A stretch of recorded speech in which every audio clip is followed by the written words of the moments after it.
Big boss Telugu 8వ season లో రెండో రోజు నామినేషన్లు హాట్ గా జరగనున్నాయి. కంటెస్టెంట్ల మధ్య వాగ్వాదాలు జోరుగా ఉండనున్నాయి. ఈ నేటి సెప్టెంబర్ 3 రెండో రోజు ఎపిసోడ్ కు సంబంధించి 2 ప్రోమోలను స్టార్ మా తీసుకొచ్చింది. నామినేషన్ల సందర్భంగా కంటెస్టెంట్లు పోటాపోటీగా వాదనకు దిగినట్టు అర్థమవుతోంది.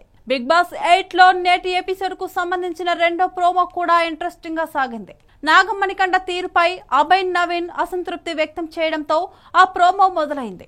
అందరూ ఓ చోట ఉంటే మణికంఠ ఓ చోట ఉన్నాడంటూ నిట్టూర్చారు అభయ్.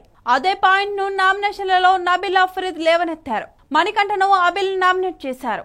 ఆయన వచ్చినప్పటి నుంచి ఒక్కడే కూర్చుంటున్నాడు, కెమెరా దగ్గర మాట్లాడుకుంటున్నాడు.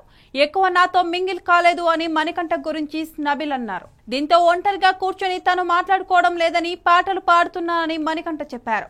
దీంతో ఇక్కడ మనం పాటలు పాడేందుకు రాలేదని నబిల్ అన్నారు. కిచెన్ లో వంట విషయంలో బెజవాడ బేబక్కపై ఆర్జే శేఖర్ పాషా అసంతృప్తి వ్యక్తం చేశారు. ఆ తర్వాత శేఖర్ ను మణికంఠ నామినేట్ చేశారు. శేఖర్ కు సరైన స్పష్టత లేదని, అయినా తనపై మాట్లాడుతున్నారంటూ మణికంఠ చెప్పారు.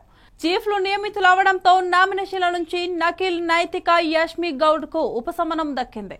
గెద్దపై కూర్చొని నామినేషన్ల ప్రక్రియను వారు పర్యవేక్షించారు. అయితే పృథ్వీరాజును బేబక్క నామినేట్ చేసిన విషయంపై నిఖిల్, సీత మధ్య గొడవ జరిగింది. హౌస్ పనుల్లో పృథ్వీ హెల్ప్ చేయడం లేదని తనకు అనిపించిందని బేబక్క కారణం చెప్పారు. దీంతో సీతక్క కల్పించుకున్నారు.